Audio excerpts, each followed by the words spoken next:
Dear colleagues and friends, I wish you very welcome to the 2022 edition of the Tore Browaldh Lecture. Tore Browaldh was a true multi-talented person who during his long career held high position both in public administration and in the corporate world. He was heavily engaged in the reconstruction of Sweden's economy and the country's trade relations in the aftermath of the Second World War. Later in his career, he took up the position as CEO of Handelshögskolan and became a member of the board of a number of the largest Swedish industrial corporations. But moreover, he had a sincere interest in academic excellence.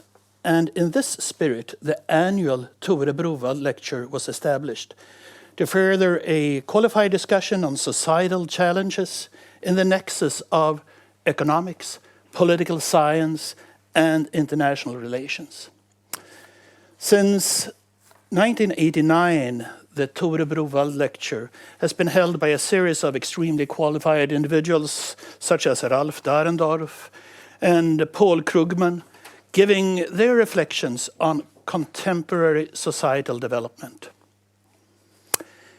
Now, when we gather for this year's lecture, we do that against the backdrop of a societal development that is highly problematic and worrying. After the fall of the Berlin Wall, we entered the 1990s with high hopes for the future. Hopes that in 1990 were made explicit in the Paris Declaration for a New Europe, which was signed by 34 states covering the territory from Vladivostok to Vancouver via Paris. This declaration stated that the era of confrontation and division in Europe has ended. That Europe is liberating itself from the legacy of the past, and that the courage of the men and women, the strength of the will of the peoples, and the power of the ideas of the Helsinki Final Act have opened a new era of democracy, peace, and unity in Europe. Looking at the world around us today, we wonder where it went wrong, where we got lost. Nationalist populist movements that claim to be the true voice of the people are gaining ground. The rhetoric of these movements is increasingly blurring the important boundary between opinions and statement of facts.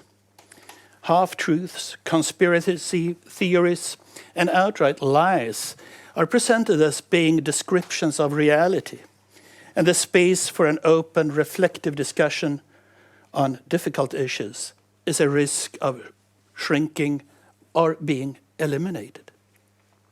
Faith in democratic ideals is waning in many places, and fundamental human and civil rights are increasingly being sidelined.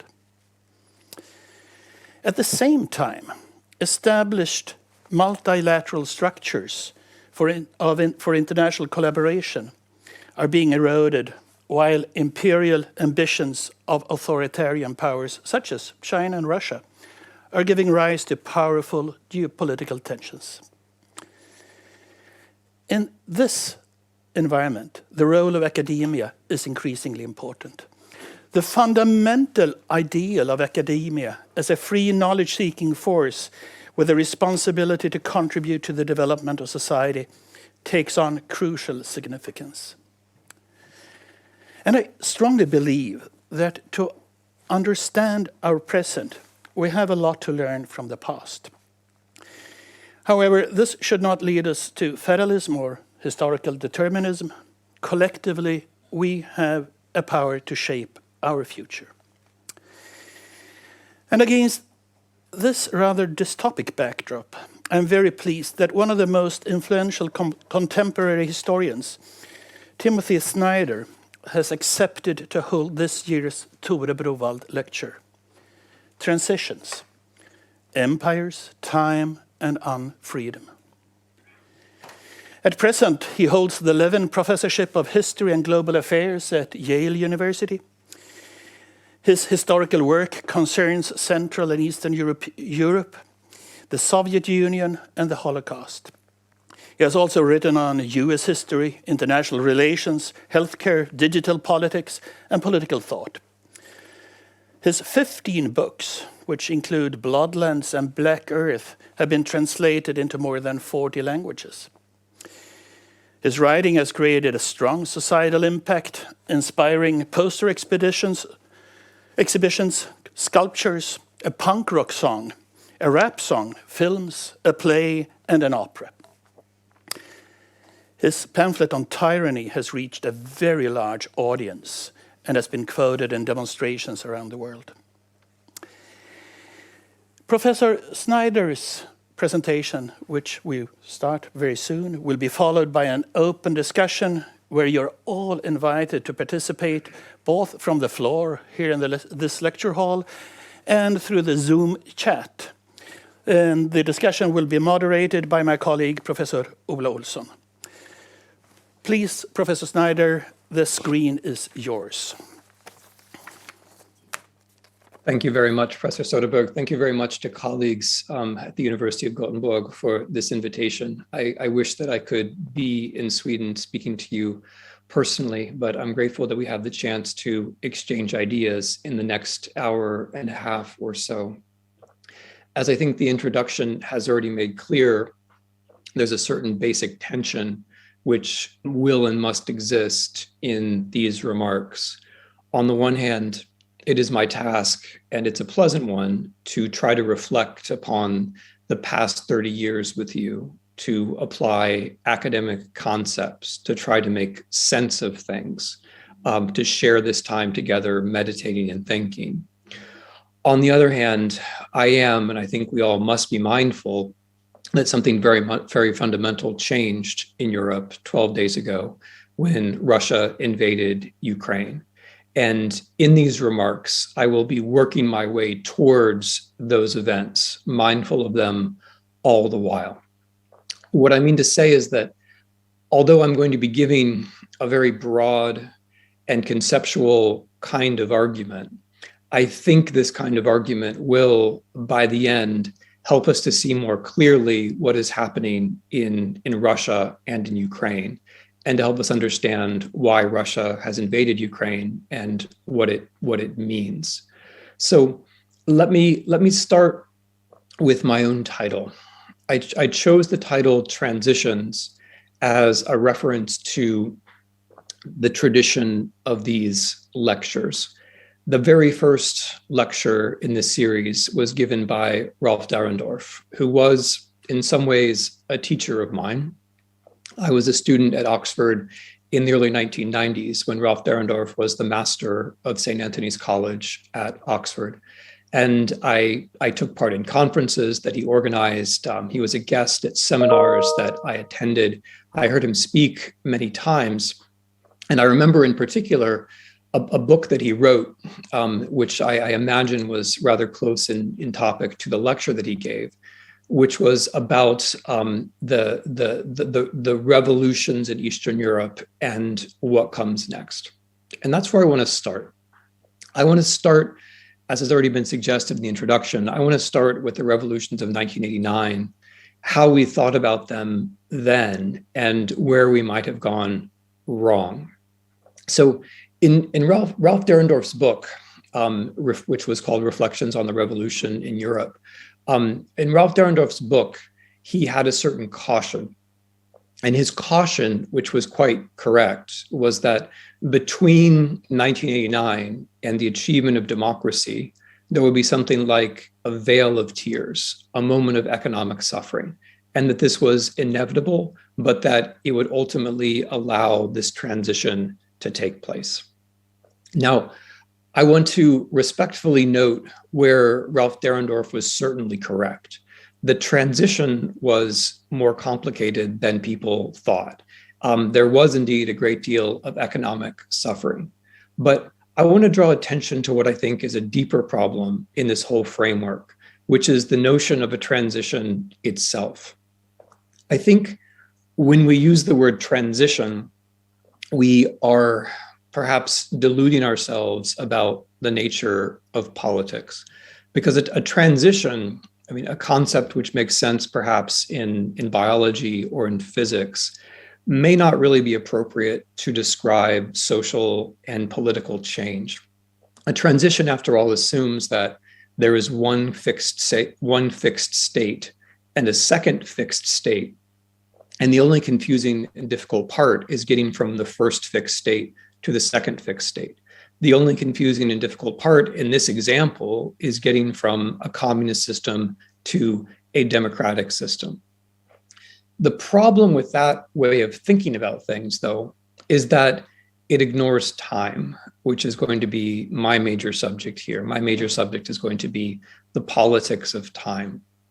What that kind of framework suggests, this framework of transition, it suggests that the only moment when things are really happening is the moment in between. There's a kind of fixed state of communism and a fixed state of democracy. There's a bit of chaos in between, but once we get over that chaos, we land on the other side. So there is a veil of tears. There's this difficult moment, but once we climb out of that valley, we emerge onto the sunny plains, and then things will be constant. Things will be predictable. Now, the problem with that description of things is that it freezes democracy itself into a kind of permanent state. It imagines that all the work that had to be done was in fact transitory. But maybe what's worse about it, and this is my subject here, what's worse about it is that it takes time itself out of the picture. It imagines that social and political life is really a matter of predictable set dynamics, where we just move from one predictable set to another predictable set. And so the argument, the basic argument that I want to make here is that time since 1989 has actually played a very central part in politics.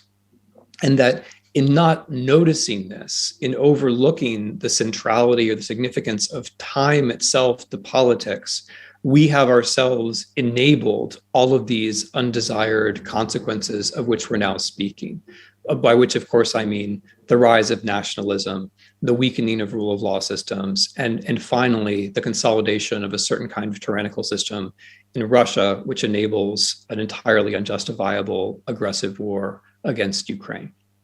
So what do I mean by time? What do I mean by the politics of time? What I'm going to do is I'm going to suggest that there are three basic forms of the politics of time.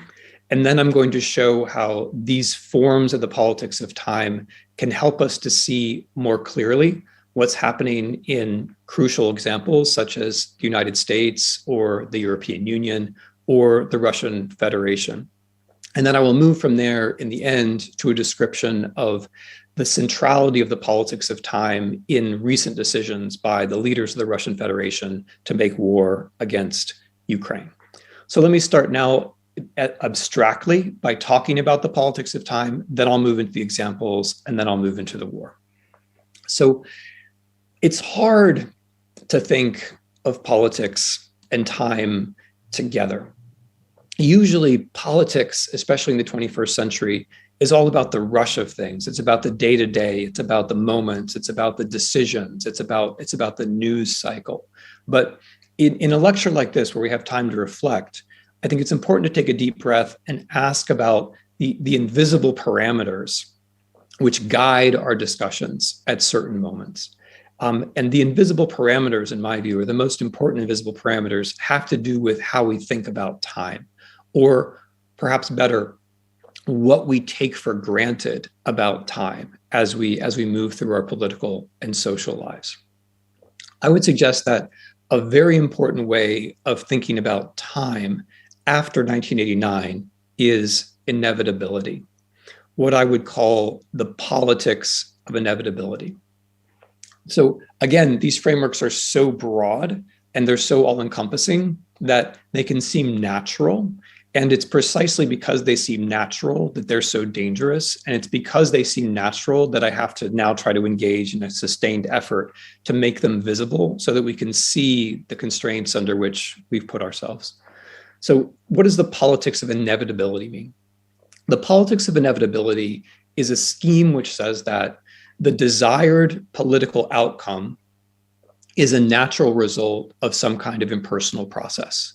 So, for example, if democracy is the desired political outcome, some kind of impersonal process, let's say capitalism, is going to bring it about, right? That's one form of the politics of inevitability. When Margaret Thatcher in the 1980s said that there is no alternative, this is essentially what I have in mind. The Germans have a nice word for this, as they generally do, Alternativlosigkeit, right? The notion that there is no alternative, that the world is constructed such that larger economic processes are going to bring about the political consequences that you want. So in 1989, many people in the West endorsed some version of this. There could be many versions of this, but the version that we tended to endorse in the West said that transforming Eastern Europe is just a matter of getting the economics right. If you get the economics right, then the politics will inevitably follow. And when we discussed our own societies, I realize this is especially true in the United Kingdom and the United States, but I think the trend was general. When we discussed our own societies, what we tended to say was the fall of communism has proven that there is no alternative to the exact policies that we happen to be pursuing right now in the late 1980s or the early 1990s. And the fall of communism, therefore, became a kind of argument to push capitalism towards a certain kind of extreme. Now, in the politics of inevitability, certain things happen to truth, certain things happen to the environment, and certain things happen to technology. And I want to note these and then move on. In the politics of inevitability, you have a story, you have a narrative of progress. And in this story, people pretend to care about the facts. The politics of inevitability is positivistic. It is scientistic. People in this mode claim that they care about the world as it is, but because they're in the grip of a narrative of progress, some of the important facts will be left to the wayside. So, for example, in the politics of inevitability, it might be true that there's a great financial collapse in 2008, but somehow that won't be central to the story. It might be true that there is incredibly increasing inequality of wealth all across the world, but especially in certain countries like the United States, but that will be seen as a kind of blip. That will be seen as incidental, or an argument will be made that that is a necessary cost of overall progress. So the politics of inevitability is a narrative which sorts out facts. It doesn't discard facts, but it sorts them out, and it pushes to the side the ones which don't fit the story. Relatedly, in the politics of inevitability, there was an acknowledgement that climate change was true and real in the late 1980s and early 1990s. This was known, but there was a certain optimism about how we would inevitably find some kind of solution to this problem, that the problem itself would generate its own solution. 30 years down the road, we can see that that's not the case. And the politics of inevitability also included a certain kind of optimism about technology. So if we think back to the early 1990s, the general assumption was that the set of technologies that we now call the internet and the World Wide Web, that these things would have to be enlightening, that these things would have to bring people together, that all this technology would do is accelerate the inevitable progress which was underway. Now, the basic problem, though, with the politics of inevitability is that it moves us towards nihilism. And this is why. If you think that some larger process is inevitably bringing progress, that means that you don't have to ask what progress actually means. If you cede to some larger process, like capitalism, the direction of history, you don't have to ask what direction should history actually be going in? Or to put it a different way, if everything that is good is automatically delivered, you don't have to engage your mind to ask what the good thing in fact is. And so in this way, the politics of inevitability is actually fundamentally anti-democratic and fundamentally anti-libertarian or anti-freedom, because it's taking away from us the basic task of democratic citizens, which is to discuss what the future should be like. It's taking away from us the basic impulse of individualists, which is to have one's own opinion about the values that one might like to see realized in the future. So the politics of inevitability is a kind of moral conundrum, or really a kind of moral collapse. And it contains within it certain contradictions, which will eventually bring it down.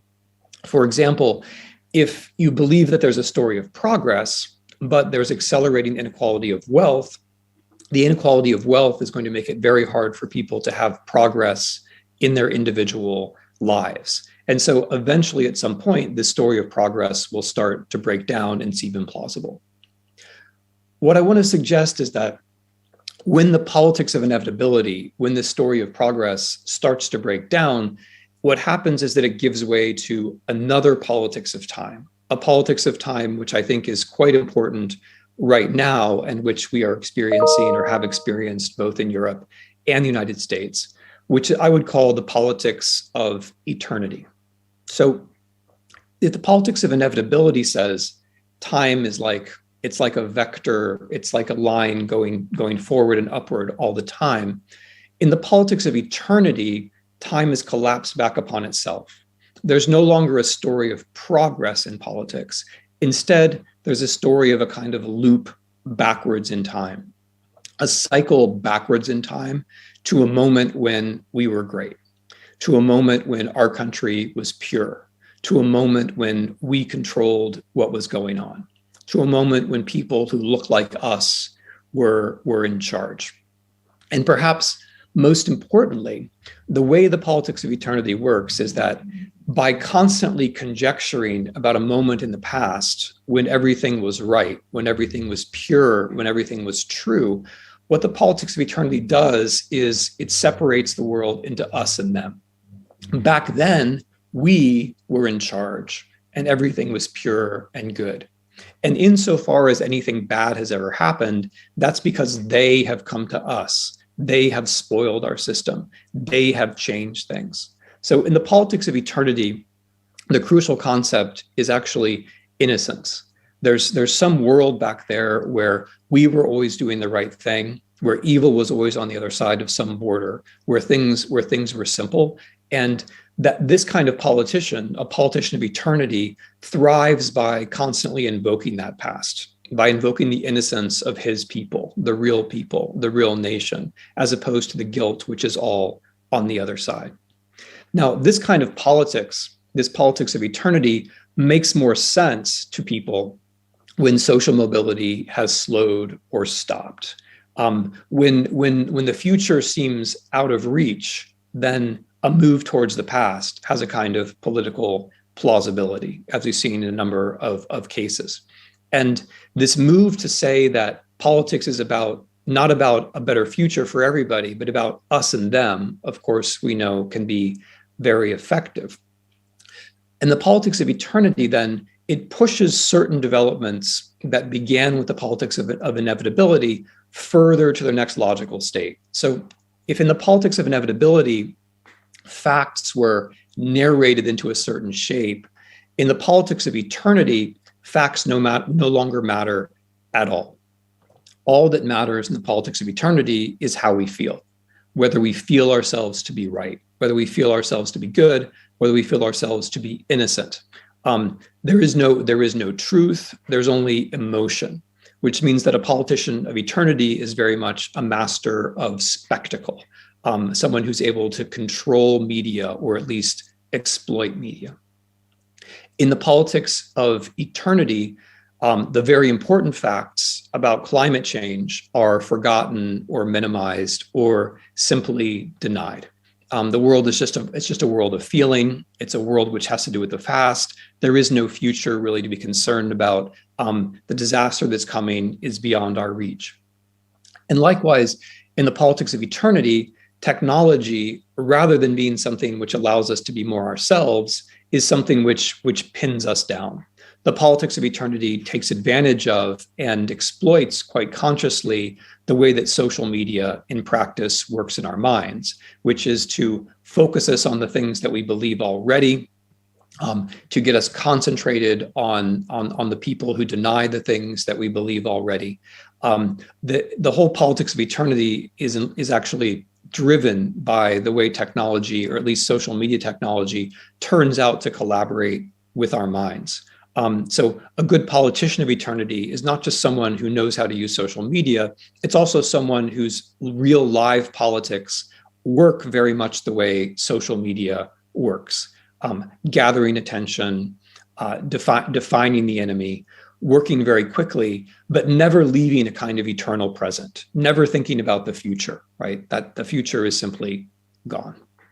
So the politics of eternity then, in its turn, leads to a third variant of the politics of time, which I would call the politics of catastrophe. And this is where we're edging towards now. In the politics of catastrophe, there is no future, or rather, the future is coming towards us. In the politics of inevitability, the future was something good towards which we were inevitably moving. In the politics of eternity, there's zero future. There's just a kind of innocent past. But in the politics of catastrophe, the future is coming towards us, and it's negative, and there's nothing that we can do about it. So in the politics of catastrophe, climate change has gotten completely out of control, and the disaster is coming. And politicians, especially those who contributed to the disaster, now blame the consequences on other people. So a classic version of this, which we see across the West, is that climate change deniers, people who help bring about climate change, are then the first ones to blame refugees, who are very often the victims of climate change, and to use refugee crises as a way to define a politics of us and them. In the politics of catastrophe, with all of this pressure, suddenly everything is about survival. And survival, since so much fear is involved, ends up being defined in demographic ways or ethnic ways. And so hence all this anxiety, which one notices from America to Russia about the percentages of people in certain ethnicities or certain races. And a disaster is imagined in which there aren't enough white people, or whatever it might be, some kind of demographic catastrophe. So this politics of catastrophe is where we might be headed if we can't find our way out of the politics of eternity. Now, by the time I get to the end of this, I'm going to be suggesting that Russia right now is showing us what the politics of catastrophe look like, and what they could look like on a larger scale throughout the Northern Hemisphere or throughout the world. But before I get to that, I just want to make clear that these three politics of time, inevitability, eternity, catastrophe, I'm not putting them out here just to talk about Russia. I'm putting them out here because I think these concepts or these categories are useful to try to describe what's happened in the West or in the Northern Hemisphere in general since 1989. I think they're quite helpful, for example, in discussing the United States. In the United States after 1989, there was much confidence that our way of doing things had proven to be the only way of doing things. There was much confidence that capitalism would inevitably lead to democracy, and the democracy had to spread around the world. The inevitability principle was so strong that serious people actually believed that if we destroyed a government in Iraq, democracy would automatically follow from the state of chaos. And that politics of inevitability in my country was followed by a very clear example of the politics of eternity in the form of Donald Trump. Donald Trump comes to power in part because social mobility in the US has slowed so drastically. Donald Trump in power is very good about talking about the past, about making America great again, of invoking the 1930s, the 1940s, the 1950s as a time of American innocence. He plays entirely in the realm of spectacle and doesn't generate policy at all, thrives in social media, denies climate change. So in all of these ways, the last presidential administration in the United States was a very good example of the politics of eternity in practice. We may have delayed in 2020 the politics of catastrophe, but we're certainly very close to it in the United States. And I'll only speak very briefly about Europe, but I would just note that Europe also has a politics of inevitability. The politics of inevitability in Europe is the standard story about the European Union, the idea that nation states learn things from the past and therefore are inevitably moving towards an ever closer state of economic integration, which is going to bring about peace. The problem with that is that, like the politics of inevitability in the United States and the politics of inevitability generally, that narrative of progress only works if you shut out history completely. What actually happened in Europe after the Second World War was that not nation states, but the metropolis of former empires, the remaining bits of former empires, found ways to cooperate. I'm aware that Sweden is a partial exception to this, but as a general rule, the countries which build European cooperation, be it Germany, be it France, be it Belgium, these are countries that are losing empires. In the case of Germany, an imperial war. The countries that join later on, the British, the Portuguese, the Spanish, these are countries which have lost empires. The countries that join after 1989 are countries which have just been freed from an empire. The European Union is not a story of nation states learning and moving inevitably towards some kind of concord. It's actually a history of empires falling apart. And if one remembers that, and if one thinks of a live historical contest between empires and integration, then I think one is much closer to understanding what's actually happening in Europe today as Russia invades Ukraine. So this brings me to Russia, where I'll be concluding. This is the next 10 or 15 minutes will be the end of my remarks. So I think that these three modes of time, inevitability, eternity, catastrophe, are particularly helpful in understanding Russia, not just because we can use them as academic or scholarly tools, but also because Mr. Putin himself has become so outspoken as a politician of eternity and as a politician of catastrophe, to the point that some of his ideologists come very close to using the language that I'm using now, but normatively as the right thing to do. So if we look at the history of the Soviet Union and the history of Russia, we can see that this pattern of inevitability to eternity, the politics of inevitability first and the politics of eternity second, happens twice in contemporary history. It happens inside the Soviet Union. So the Marxism-Leninism is also a politics of eternity. Marxism-Leninism has an idea about how economic determinism was already mentioned. It has the idea that certain kinds of changes in the modes of production will lead to certain kinds of changes in politics.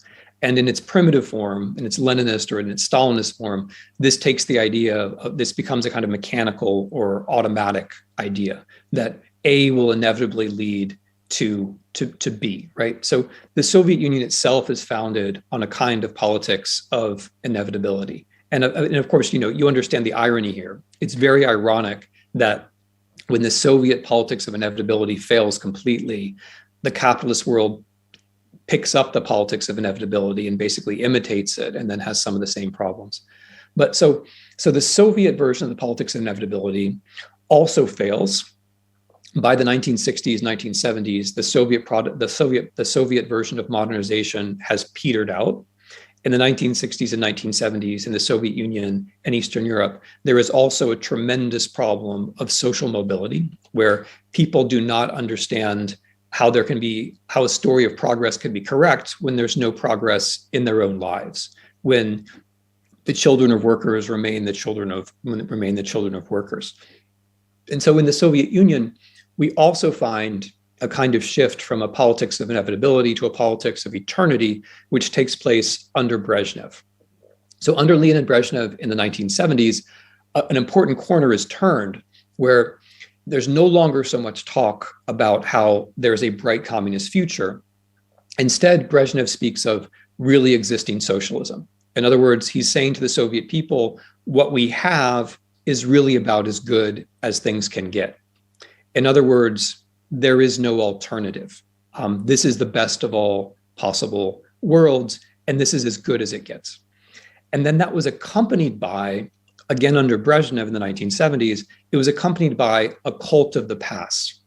When the future goes away, it has to be replaced by the past. When inevitability is impossible, then eternity comes rushing in. And the particular version of the past, which Soviet citizens were supposed to revere in the 1970s, was the victory in the Second World War. The victory in the Second World War was supposed to show that Soviet citizens were always in the right, outsiders were always fascists and Nazis and always in the wrong. If there was ever any mistake, any error, any problem in the Soviet Union, it was because of outsiders. It was because of fascists and Nazis and so on. Now, I stress this because I want to make the claim that this history of Soviet Union and Russia is, in some respects, is ahead of where we are and shows where things can go, but also because I want to point out that Vladimir Putin, importantly, was formed as a young man by the 1970s. Many of the things that he takes for granted about the world are a kind of updated or a more extreme version of the Brezhnev worldview of the 1970s. That there really isn't much of a future, that the Russian language is normal, that there are no alternatives. These sorts of things from Mr. Putin's upbringing in the Brezhnev era, I think, are important now. But what's interesting and characteristic here is that the Soviet Union goes through this transition from inevitability to eternity, and then Russia, after 1991, also does.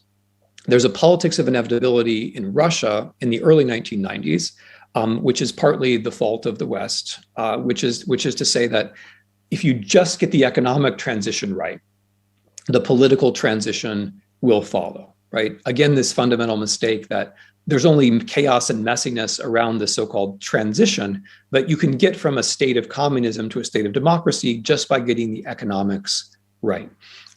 That was the politics of inevitability in Russia, and it lasts at most for about 7 years into the 1990s.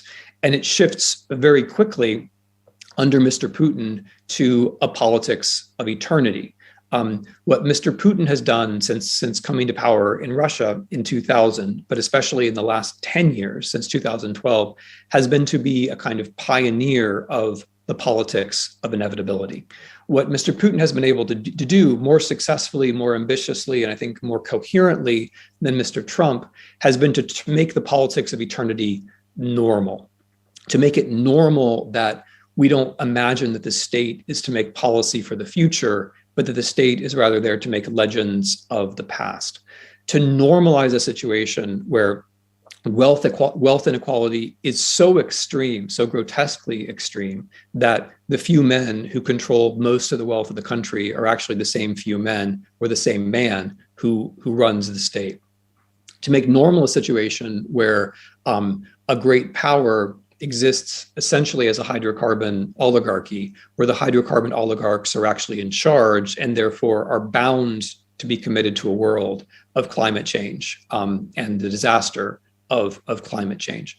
What Mr. Putin has succeeded in doing is in making all of that normal. And his politics of eternity has been one which focuses on certain moments of the past and which is meant to show that if anything has gone wrong from those ideal moments of the past, then others are to blame. This has been going on for some time, but I'd like to focus on the last few weeks because in the last few weeks, Mr. Putin has reached a kind of extreme in articulating these views, which is useful for us because it's so clear, although it's horrible for the world because these ideas have very immediate implications, namely that war has to be made. Okay, so let me try to explain what I mean by that. When Mr. Putin has justified his war, he has done so by reference to a broad story about the past. And this broad story about the past is a crystal clear example, an almost unbelievably clear example of the politics of eternity. What Mr. Putin says is that Russia has a long and pure history of being Russia. It begins 1,000 years ago with a kind of metaphysically purifying moment, a baptism, the baptism of a man whom the Russians call Vladimir. That baptism, says Mr. Putin, has a kind of metaphysical or spiritual or religious power to it. What it means is that God intended that Russia, Belarus, and Ukraine be together as a single nation for 1,000 years. More, this view of the past insists that really, at some deep level, Russia, Ukraine, and Belarus have always been together. That's the real reality, the underlying reality. And if that seems not to be the case at any particular point, that's the result of mistakes or aggressive outsiders. So this is a very powerful view because it's so simple and it's so elegant.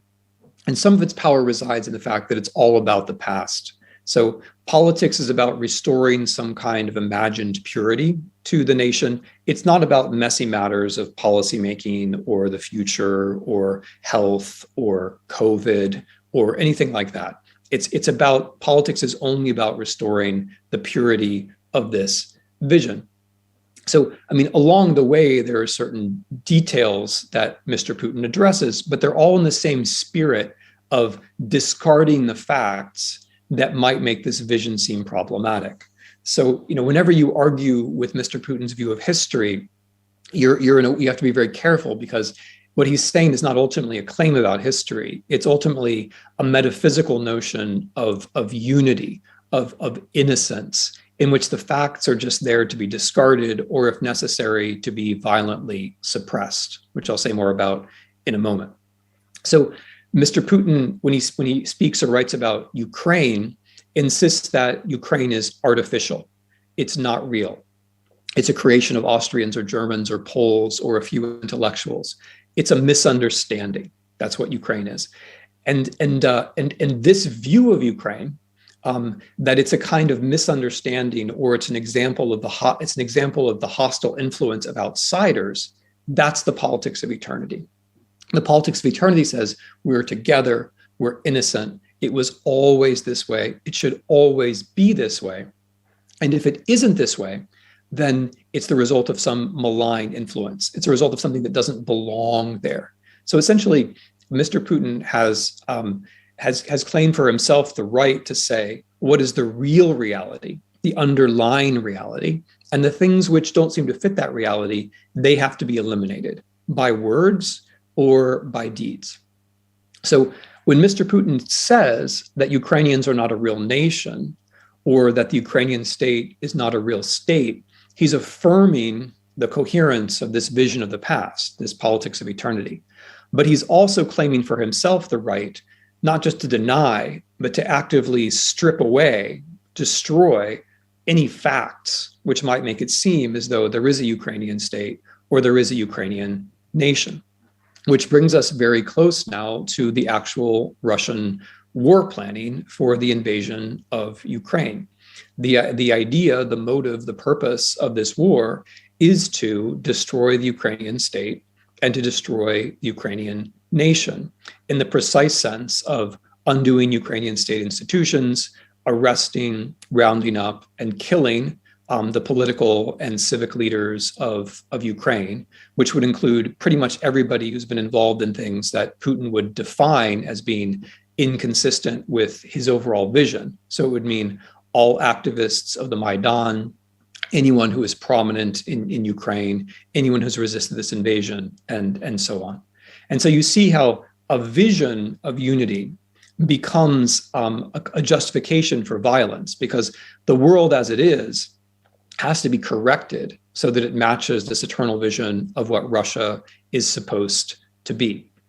Now, when I say this, that Mr. Putin says that Ukraine's not a nation, Ukraine is not a state, I'm referring to his essay of July of last year. I'm referring to his speeches of the last couple of weeks. But in these speeches, and this is the last thing I'm going to talk about, in these speeches over and over again, Mr. Putin stresses that his reason, the reason that he's invading Ukraine, has something to do with clearing Ukraine of Nazism. And here I want to make my final point, because this is a very important example of how the politics of eternity actually works. The politics of eternity, remember, discards truth. It discards facts. Everything in the politics of eternity is about impulses and emotions and spectacle and how I can make you feel. And so when Mr. Putin says that he's in Ukraine to denazify, this isn't only an error, okay? So of course it is an error, and one probably does have to start by saying that. It doesn't make sense to speak about denazifying Ukraine. Denazification can only be applied to actual Nazis. There was a specific historical process of denazification which took place in Germany immediately after the Second World War. That's what the word applies to. But in the politics of eternity, the word is separated from its meaning, right? So if I say, when Putin says, I'm going to invade Ukraine and denazify it, the mistake is obvious. It's not a Nazi country, it's a democracy. Its president happens to be Jewish and was elected with 73% of the vote. So it's, this is obviously an absurd, it's not just grotesque, but it's also absurd. But what I want to suggest is that the point of all of this is not to make a mistake or even just to issue propaganda. The point of all of this is to push unreality as an element of policy, right? It's not an error, it's an attack on the truth itself. It's an attempt to subdue the truth. It's an attempt to debase concepts. So insofar as we find ourselves engaging with this language of the denazification of Ukraine, what we're doing is we're finding ourselves contending with this sort of phantom, which is not about the facts itself. It's because the attack on the facts is so profound, it's about our very ability to conceptualize reality. And I mean that very seriously. Insofar as we can get beyond the politics of inevitability and eternity and catastrophe, we're going to need to have access to history. And what Mr. Putin is doing is he's taking concepts from history, like genocide or Nazis, and he's making them useless or trying to make them useless. The war aim, which he has pretty explicitly announced, is to round up the leaders of the Ukrainian society and the Ukrainian state, charge them with being Nazis and having committed genocide in some kind of tribunal, which would be a sham echo of Nuremberg. So it's not just a mistake or a falsehood, it's an active attempt to traduce and debase words, concepts, and institutions which we might need if we're going to chart some kind of a better future. So what I'm trying to suggest then in conclusion is that we can see this invasion of Ukraine in many ways, of course. I mean, we have to see it as a premeditated and planned war. We have to see it as the attack of a larger country on a smaller country. We have to see it in its tactics as a war of destruction and a war of atrocity in which civilians are a deliberate target and are suffering horribly as we speak. But in this larger set of concepts, which I'm proposing, this war can be seen as an example of how the politics of eternity becomes the politics of catastrophe. Mr. Putin is clearly himself in a kind of catastrophic mode. He's a late career tyrant who's concerned about eternity, concerned about how he'll be remembered after he's gone. He's someone who refers almost reflexively to the possibility of nuclear war and the end of life on Earth as we know it, etc. And just by the way, he's also the most powerful hydrocarbon oligarch in the world. The Russian war effort is funded entirely or almost entirely from natural gas and oil revenues. So Russia winning this war it would also be an example of how hydrocarbon oligarchy extends its power, preventing us from addressing climate change and making an actual end of the world come that much closer. So what I'm trying to suggest is that in addition to all of the ways in which one can and must criticize and condemn this war, there's something else going on here. This war is a way of showing us how we've misunderstood or underestimated the politics of time. And if we bring the politics of time back into things, we'll have tools that will help us to decode what Mr. Putin is saying. And by the way, what is he saying? When he says that Russia is invading Ukraine to denazify, what he is saying is classically, centrally, the politics of eternity. He's saying that we, Russia, are always innocent. No matter what we do, we are always innocent. No matter what we do, it's always the other side who are the Nazis and the fascists. Even if what we do looks like it's fascist, it is always the other side who are the fascists. This is what the politics of eternity comes down to. It's a cycle in which you refer back to the Second World War, so you're innocent. You refer back to a baptism 1,000 years ago, so you're innocent. The signifier and the signified are totally disconnected. Empirical reality doesn't matter. Words just mean what the dictator is able to make them to mean. And we're all cut off from values, from significance, and from the past. That is where we are. That is the pure form of the politics of eternity, leading to the politics of catastrophe. That's one larger way of conceptualizing this war. And I appreciate the chance that I've had to speak to you about it and look forward to your questions. Thank you.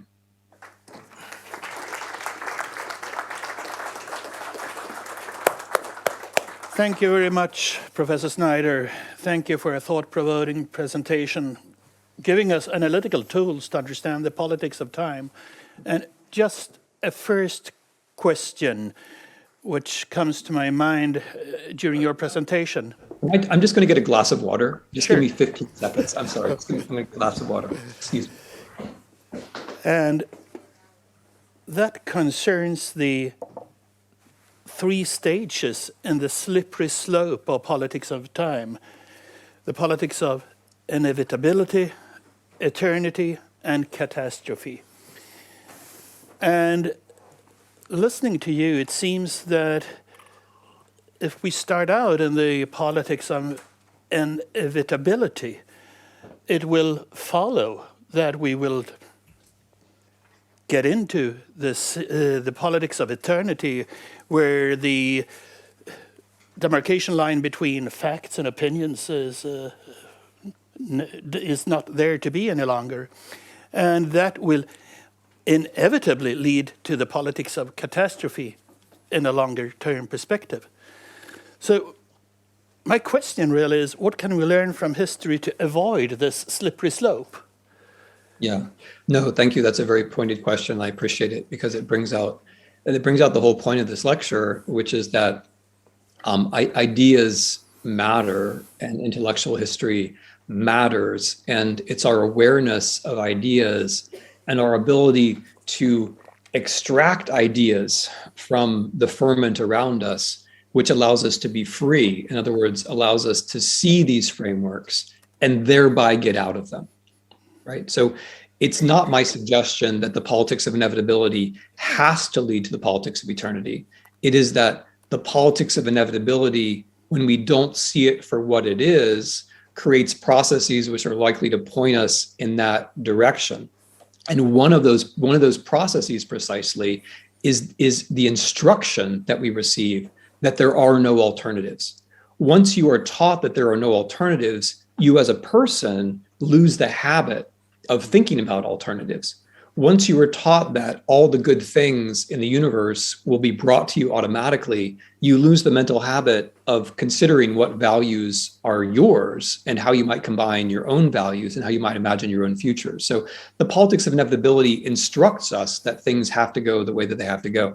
My point here is to run a kind of awareness exercise in which I say that insofar as we see the politics of time, then we have some power over the politics of time, and we can make our way out. So I don't mean to suggest that these stages are inevitable. I'm observing how one of them tends to lead to another, and I'm trying to define our own moment as one where the politics of eternity is visibly giving way, at least in one part of the world, to the politics of catastrophe. And so when we see it that way, maybe our ability to see it in that larger, more abstract way will also suggest bigger ways we might have to address it. So for example, just to give an example, I think the things that the West is doing, that Sweden is doing, the European Union is doing, the United States is doing with respect to Russia are very sound, but maybe it's too early in the war, but very few people are pointing out that if we had already made the transition to clean energy, then a hydrocarbon oligarch like Putin could never have come to power, right? So there could never stay in power, right? So there are larger observations about the future, which one gets to if one can have this sort of larger framework. But okay, thank you very much. Thanks for a very inspiring and interesting lecture. So I will lead the questions. So please notify if you would like to make a question. I'll just start by following up on Per's question here about the transitions or the non-transitions in a sense. We know from Europe, we had a very autocratic rule in Germany, Nazi rule, which was referred to earlier, where there was actually what seems to be a sustained transition to politics of inevitability, democracy, capitalism, and so on. Whereas in Russia, you mentioned that there were maybe 6-7 years of inevitability before there was this return to eternity again. So, speaking of the Russian case, what can we understand from this failure in the 1990s? What do you see as the major problems there? Does it have to do with Putin's personality? Is there some very important role here for individual leaders, in a sense? But then there seems to be a Putin maybe before 2007, the Munich conference, and what you referred to there, and after that. So a little bit more. Could you say a little bit more about exactly what went wrong, so to speak, in Russia in this period? Yeah, it's a tricky. The what went wrong is a tricky question, because when we speak from the West, it's important to take responsibility for the things that we did wrong, but it's also important, as we do so, not to suggest that other people have no agency, right? And so, I mean, there's a kind of hubris that especially Americans have in both directions, where we can imagine that we can imagine that we can solve everything, and we also imagine that we can break everything, and neither of those things is really true. It's a mix. So, but let me start with the West. I think there was I think the end of communism did come at a kind of unfortunate moment, where at least in London and in Washington, a consensus had emerged just by chance, really, in the Thatcher and in the Reagan administrations, about a kind of economic determinism. And the end of communism was taken as confirmation of that form of economic determinism, namely that only market economies were really durable, and only market economies could bring about democracy, and that the closer one got to a quote unquote free market, the better things would be, including for democracy. And there was that became an application to Russia, and not just Russia, to Eastern Europe as a whole. It became a kind of shorthand for what the reform process was supposed to be like. And of course, so a misunderstanding of how the market works, or the place of the market in the state, then becomes a false prescription for how you create a relationship between a market and a state. Because of course, in reality, it's true that a functioning market, which is a wonderful thing, by the way, but a functioning market depends very much on having the right kind of state. And so the state can't expect the market to create the state. Back then, our main categories were capitalism and democracy, but prior to both of those is actually the state. And I think too little attention was paid to what kind of state there ought to be, as opposed to as opposed to parliamentarism and the market as such. And what happened? So then the Russian state had significant problems. I'll just mention two of them. One of them was that it was set up in such a way so that wealth concentration was very likely. I mean, there are many ways in which, there are many ways in which, let's call it, oligarchical capitalism is the last stage of communism. And one of them is that communism sets the stage for oligarchy by the concentration of assets in a few places. And the Soviet Union in particular, because it was a hydrocarbon exporter, control of hydrocarbon wealth was going to become a center of attention for groups that became oligarchical clans. We in the West didn't anticipate this well enough, but I'm not going to say that this is particularly our fault. It has to do with the structure of the Soviet state. The structure of the Soviet state was going to make it difficult to have a market with lots of small and medium-sized businesses when there were these assets which already existed.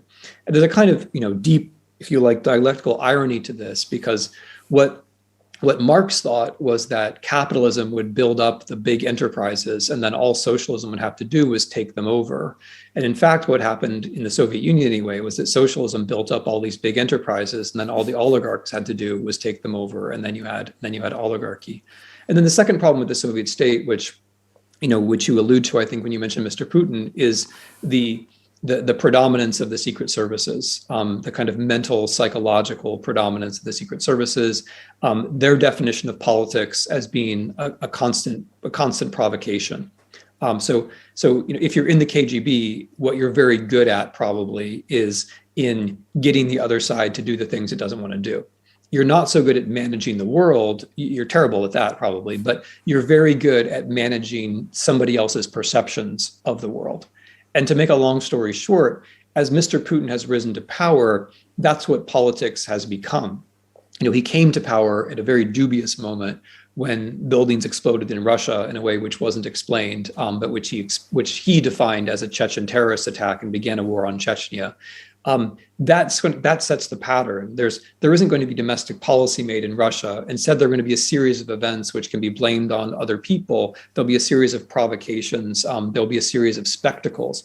And that tendency to understand the world as only being about provocation, that everything is just a hall of mirrors.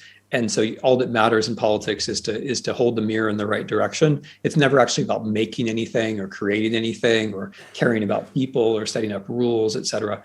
That taking the KGB world and making it into a larger world of politics, that is Mr. Putin personally. But of course, it also has to do with something about the Soviet system where the secret services were so central budgetarily, but also central in the mind of people, of the normal way that things might be run.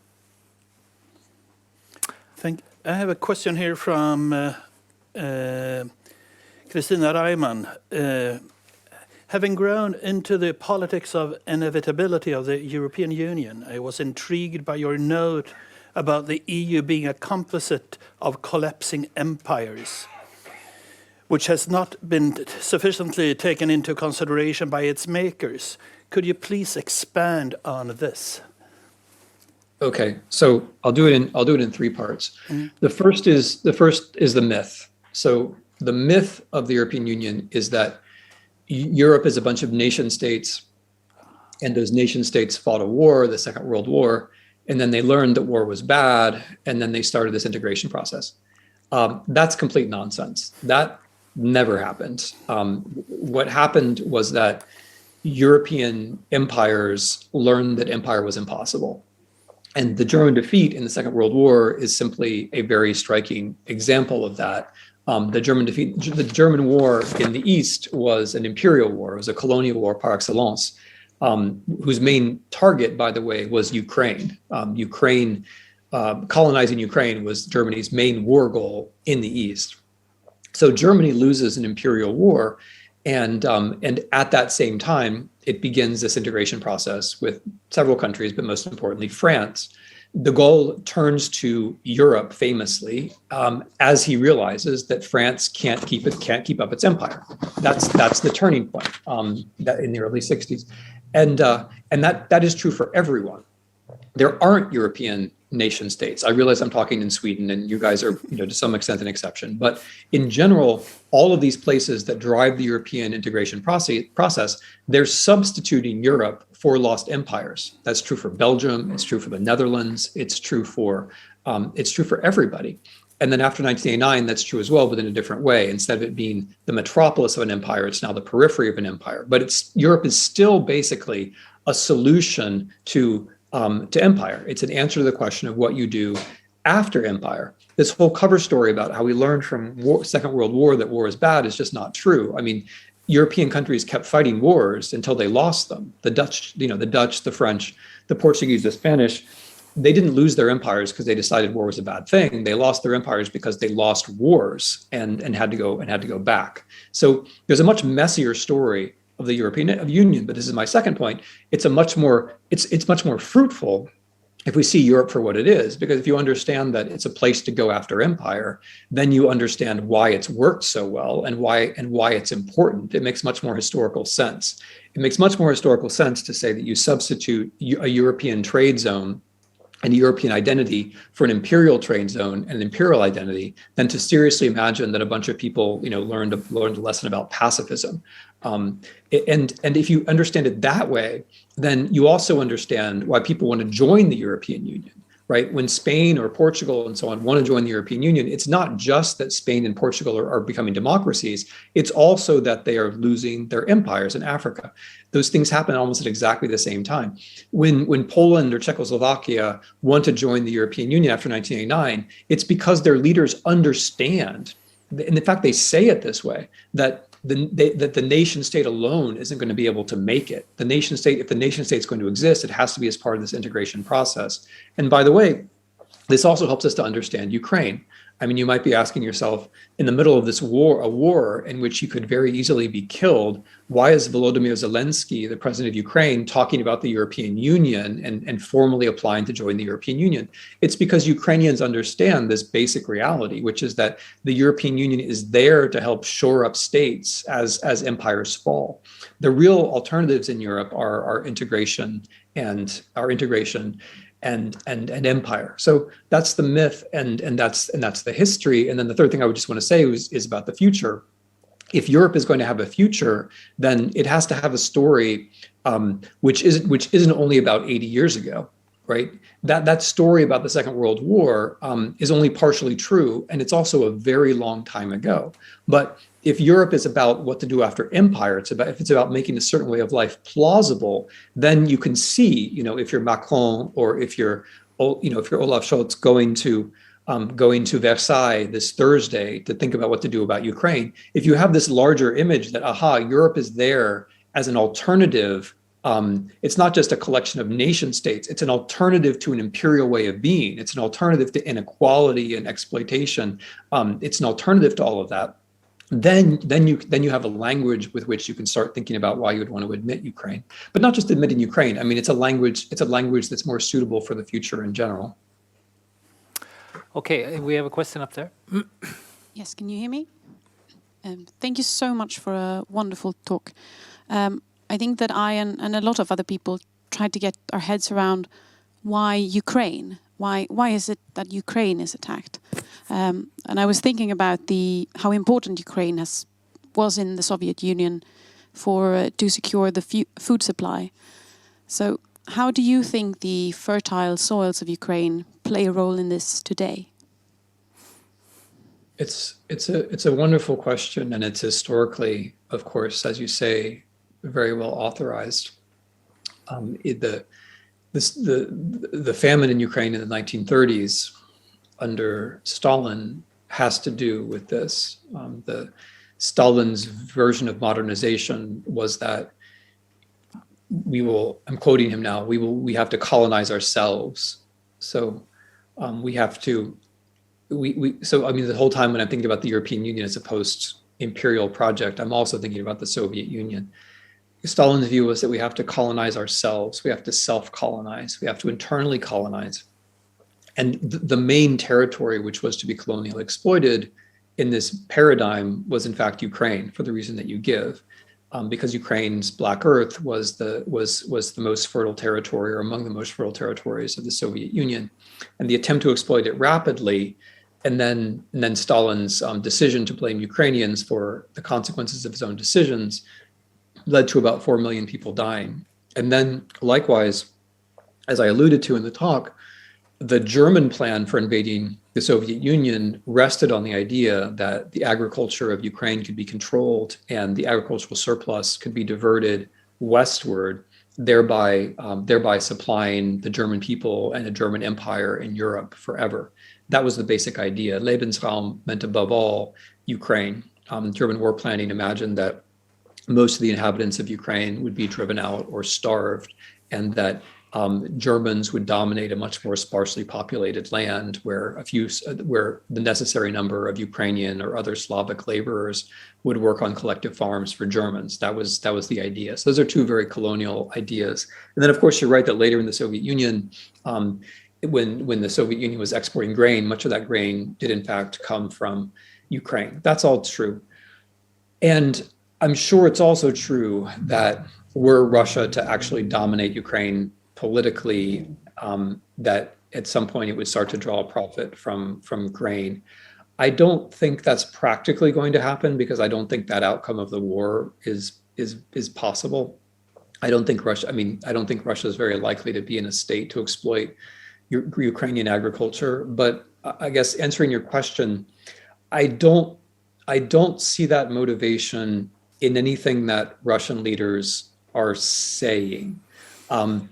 So I think you'd have to reach pretty deep to say that what they're saying is just epiphenomenal and it's all really about the economy. My read is that Russia is right now a kind of classically tyrannical regime where many of our explanations from international relations theory or from political science just don't really apply, because the necessary institutions aren't really present. What's present is one person, and that one person seems to be very much preoccupied by the kinds of ideas that I was talking about. So I could be mistaken, but I don't think that Mr. Putin himself is really thinking in economic terms anymore. I think the driver of this invasion is that Ukraine shouldn't exist. I think that's that, and I think it's more a metaphysical than a practical economic notion. I mean, that's not to say that there aren't people in Russia who are thinking of ways to profit from this, but I don't think it was an economic calculation. I mean, if it were an economic calculation, then all the sanctions and all of this stuff, which was inevitably going to follow, would seem like it would play more of a role. I honestly think that the only way to explain this war is to move beyond, conventional explanations about interests and to try to understand the dynamics of a particular tyrant, which is one of the reasons why I was in the mode of intellectual history in this talk. Yes, one question there, and then after. Hi. You were talking about the politics of inevitability with respect to the EU and post-Soviet Central and Eastern Europe. With NATO, when it enlarged, it very clearly was concerned with institutional arrangements for democracy. So it required that there be an independent judiciary, audits, democratic control of the military, and a number of objectives that really put incentives for Central and Eastern European countries to have sturdy democracies first before they would get the military support. And this made a tremendous improvement, I think, in the liberalization of Eastern Europe. And you can see the difference between Poland and Ukraine based on this. And maybe you could comment on some of these institutional engineering that was done as opposed to this politics of inevitability. Yeah. No, I think that's a very fair point. I would make it with respect to the European Union. I think it's I think the idea of following the Copenhagen criteria, the three broad Copenhagen criteria, and then the idea of taking on the acquis communautaire has had the same kind of effect that you're talking about. But I think it was probably more profound and required much longer term engagement and transformation of the state. I agree with very much though with what you say about NATO, and I would add another point about NATO. I'm trying hard these days not to talk about NATO enlargement. I mean, I realize that it's not that it's completely inaccurate. NATO is larger than it used to be, but when I think back to the 1990s and into the process that you're describing, the only reason why it worked was that sovereign states actually wanted to join NATO.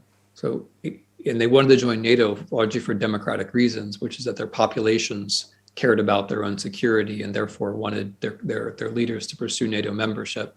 So what we call the enlargement of NATO was in fact a response to democratization and the felt security needs of newly sovereign countries. And I agree with everything that you say. I'm picking on this one word because in the context of the Russian invasion of Ukraine, there's a tendency to talk about NATO as a thing and Russia as a thing without remembering that countries like Ukraine, the reason why Ukraine wants to join NATO is that Russia invaded it in 2014. And at that point, the democratic politics of NATO membership in Ukraine changed. Up to that point, it hadn't been popular. After 2014, NATO was suddenly popular. So I'm sorry, I'm riffing now on your question because it relates to something which I've been thinking about, which is the need to recognize like the sovereignty of these countries. And then, as you say, to acknowledge the processes which can lead to specific kinds of institutional reform. The problem with the EU and NATO membership is that in another way, they can be seen as a kind of transition where once you get to the other side, once you're in NATO or once you're in the European Union, there aren't really enforcement mechanisms. So NATO and the European Union can draw countries in a certain direction, but then once the transition, so to speak, is over, once you're inside, then leaders realize they can behave very differently. They're no longer aspiring to membership, they're inside. And so the incentive structures are no longer there. There has been a number of questions here regarding the wider application of the politics of inevitability, eternity, and catastrophe. For example, we have a question relating to China and the political development in China.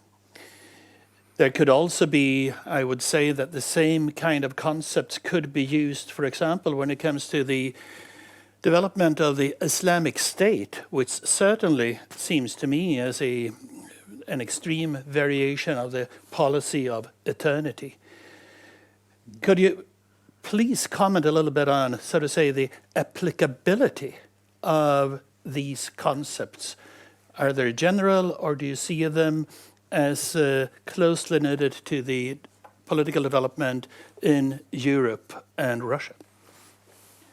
So I'm going to start from a philosophical place rather than a political place here. These concepts are partly here to teach us in a philosophical way how difficult freedom is. So, the politics of inevitability deludes us into thinking that freedom is a good that's delivered like other things are delivered, that so long as you're the right kind of person or a citizen of the right kind of country, or you have the right kind of economic system, then freedom is just going to come. But of course, that's not what freedom is. Freedom has to be a struggle. It has to involve tension. It has to involve asserting your own values unpredictably against the world, which is outside. Like, it involves being unpredictable in a world which in some ways is predictable. Being free involves being a kind of source or an exporter of unpredictability in the world. And that's difficult. It's much more comfortable to think, aha, the world is going to do, I can call myself free because the world is the way that it is. That's more comfortable. And then you get to the politics of eternity where, you're clearly no longer free, or your leaders want you to be less free, but you can say, well, at least I'm innocent. I'm on the good side. My people were always on the good side. And then you get to the politics of catastrophe, where the question of freedom doesn't really arise because fear is so dominant. And so in a philosophical way, this whole talk is about the difficulty of freedom. And so once I say that, it should be clear that I mean for these concepts to be universal. I mean, I think that they do have general applicability around the world.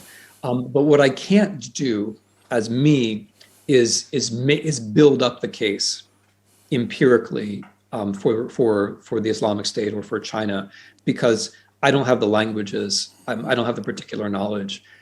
I started thinking about these things with respect to Russia, where I do know the language, and that a lot of my writing in particular in a book called The Road to Unfreedom, and in some long essays that I wrote a couple of years ago about Putin and a Russian fascist philosopher called Ivan Ilyin. In that work, I tried to trace very carefully how you could conceptualize a politics of eternity in one case. And then having done that with Putin, I was then confronted by the American example of Trump, which is different in lots of ways, but which is still very clearly a politics of eternity. And so, of course, I mean, I'm not a historian of America, but my English is okay. And I did try to follow the sources and to figure out that phenomenon, and so with Russia and America, I feel pretty comfortable. And with the European Union too, I feel pretty comfortable. But so I do believe that it has a broader significance. And I would be very happy if people would test out these concepts in broader parts of the world. But what I can't do here is just speculate on, I wouldn't want to speculate on countries where I haven't done the work and can't do the work because I don't have the linguistic knowledge. Thank you. We have a question there.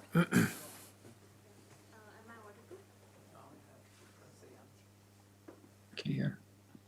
Am I audible? Yes. Okay, thank you for the wonderful talk. This one is more on a conceptual note. So your ideas have largely inspired this work by Nikolai Kopasov called Memory Was. So when you talk about our relation to time, I noticed that human beings have a tendency to a predilection for grand narratives and simpler narratives. So in that sense, in the book it says that the more tribal our societies are becoming, the more we have memory laws and digital archives which can be easily manipulated, which are emerging. So in such a scenario, how do you conceive of an alternative and this kind of struggle against unreality? I mean, it's very difficult for me to think of it. Yeah. So first of all, I want to thank you for mentioning Nikolai Kopasov's excellent work. Professor Kopasov has a book which is a kind of compendium of the memory laws in Europe and in the post-Soviet world in the last several decades, which is a remarkably important resource to have. And I want to agree with the premise of your question that there is a kind of downward spiral in the politics of eternity with memory laws, where memory laws embody the politics of eternity, because what memory laws do is they prevent people from speaking about the facts that might put our innocence in doubt.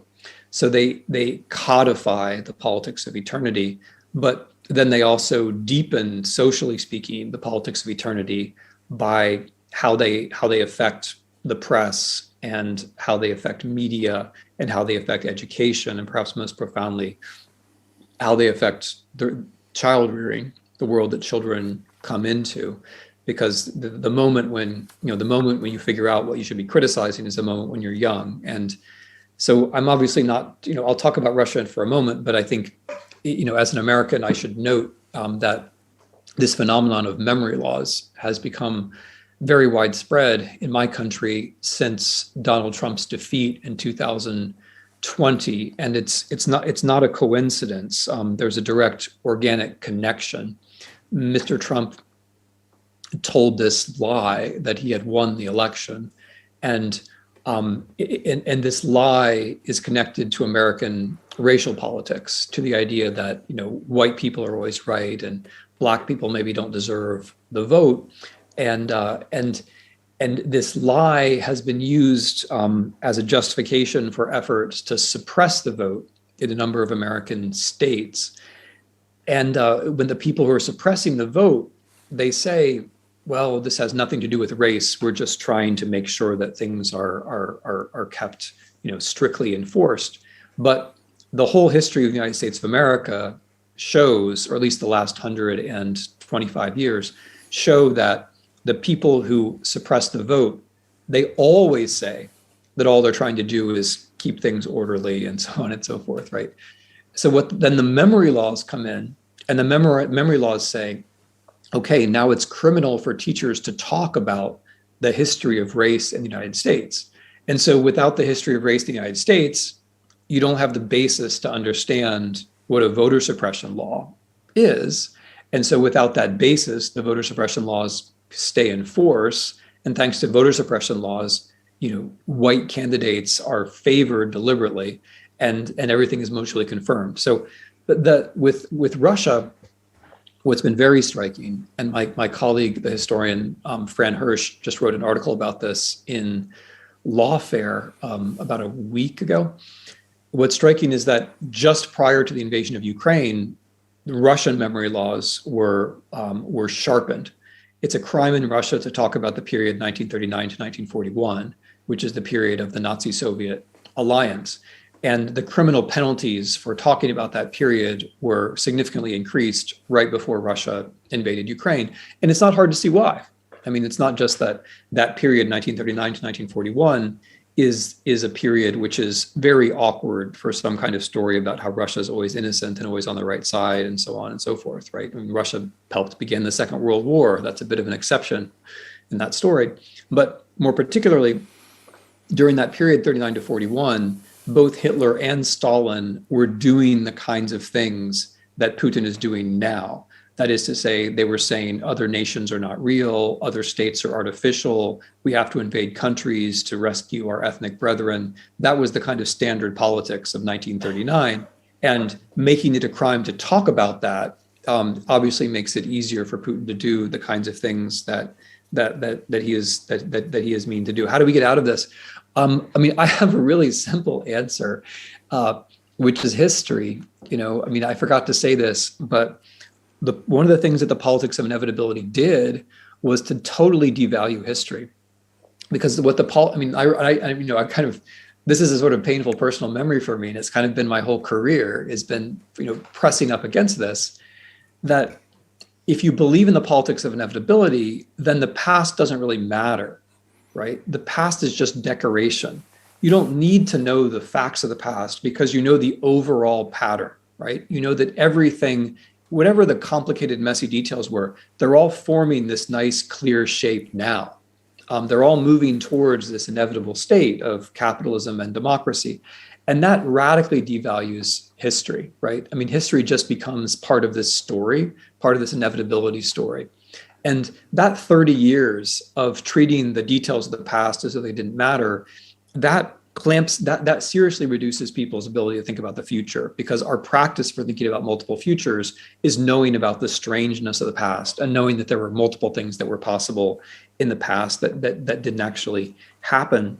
And knowledge of history is also a way to challenge, it's the only way really, to challenge narratives of inevitability and eternity themselves. If you don't have knowledge of history, then you don't really have a way to say, the stories might sound wrong or false somehow, but you don't really have a platform from which you can challenge them. So, in answer to the previous question, I said that the talk was about how freedom is difficult.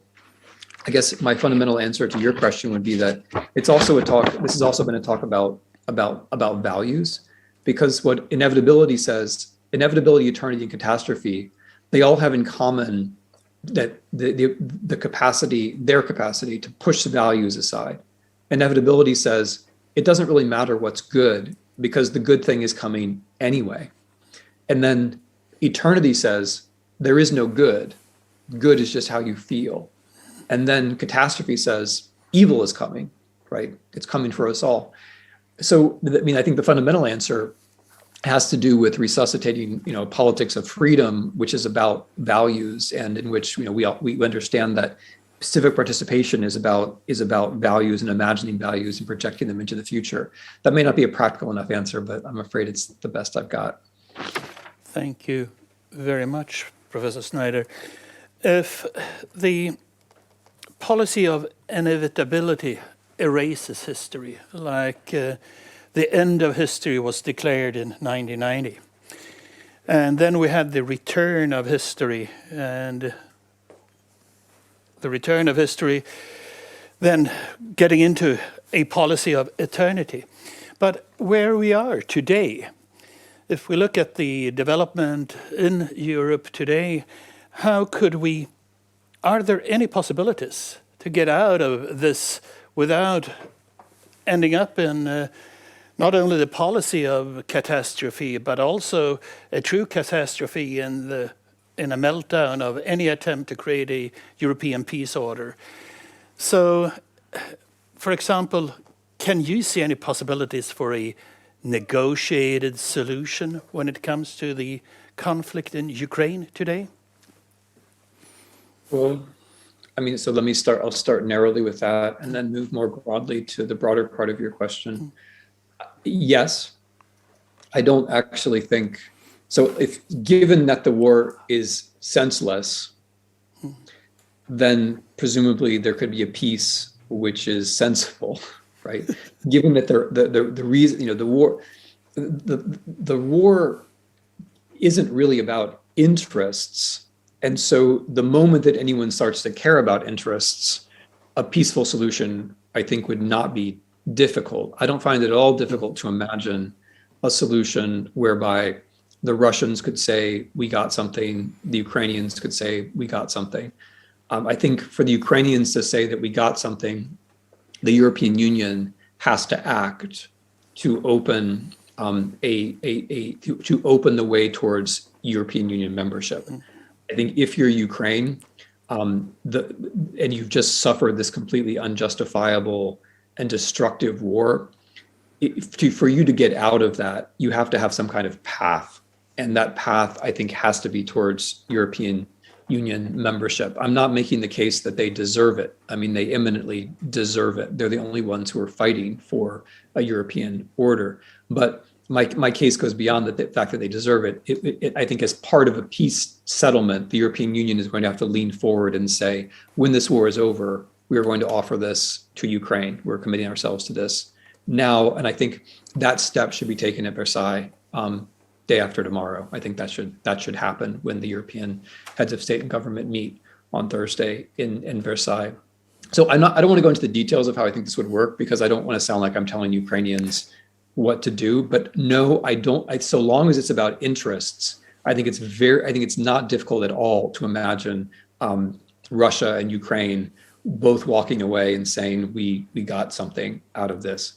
But the problem is that it's not about interests. The problem is that I don't think Mr. Putin is actually pursuing a war because of any kind of normal calculation of interests. So for Russia to negotiate, I think something would have to change in his position. I think he has to, I'm not saying he has to lose power, but I think he has to realize that what he has done has made it more possible that he will lose power.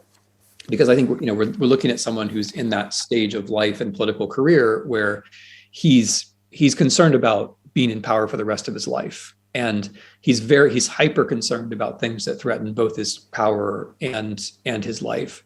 And so the moment he starts paying attention is the moment when he realizes that this might be threatening his hold on power. At that point, I think negotiations become possible. But we don't get to that point without the Ukrainians resisting, without the sanctions regime, and without Russian elites drawing some conclusions that they're willing to communicate to Mr. Putin. But my broadest answer is, a lot of some of my colleagues speak about this war as, the end of some kind of good moment. I don't see it that way. I don't think the last 30 years have been such an uninterrupted good moment. The Russia's invasion of Ukraine, horrible though it is not making me idealize the last 30 years. The last 30 years included a couple of incredibly well, one in particular, incredibly stupid American war. The last 30 years included the financial crisis of 2008. The last 15 years of the last 30 have featured a turn away from democracy all around the world, including my own country. So I don't think that the last 30 years were some kind of wonderful period which has now suddenly come to an end. My read would be rather that we've reached a point where this invasion is actually clarifying, and that it gives, obviously it's, when I say that, I mean, of course it's clarifying in the sense that the Ukrainian resistance was reminding us that there's democracy is something which one has to struggle for, and that there are values that are worth struggling for, and that people have to take some kinds of risks, bigger or smaller sometimes. And in that, in that spirit, I think this could actually be a positive turning point, not just a negative one. I don't think we should idealize the last 30 years and then say, oh, and now all this is lost. I think we should be saying, this is a moment to revive the European project so that its reference point isn't just 80 years ago, the Second World War. Its reference point is now. Its reference point is stopping this war. Its reference point involves recognizing that there was never anything inevitable about nation states and integration. Our mission has to do with reordering a post-imperial world. Our mission has to do with making statehood possible. Our mission has to do with supporting the variety, which is Europe. Our mission has to do with making the 21st century livable, and so on. I mean, I think if I were a new politician, in Germany, or an ambitious politician in France, or in general, I would be thinking in these terms, that this is a moment that you don't have that many chances, let me put it this way, as a politician, to actually seize a historical moment. And I think European politicians actually do have that chance right now to seize a historical moment. I don't know that they will, but I think it's possible. I think it's possible that Europe has a chance to redefine itself here, and that this moment doesn't have to be one in which things are lost. It can also just be, things are being lost, lives are being lost, infrastructure is being lost, people's sense of themselves is being lost.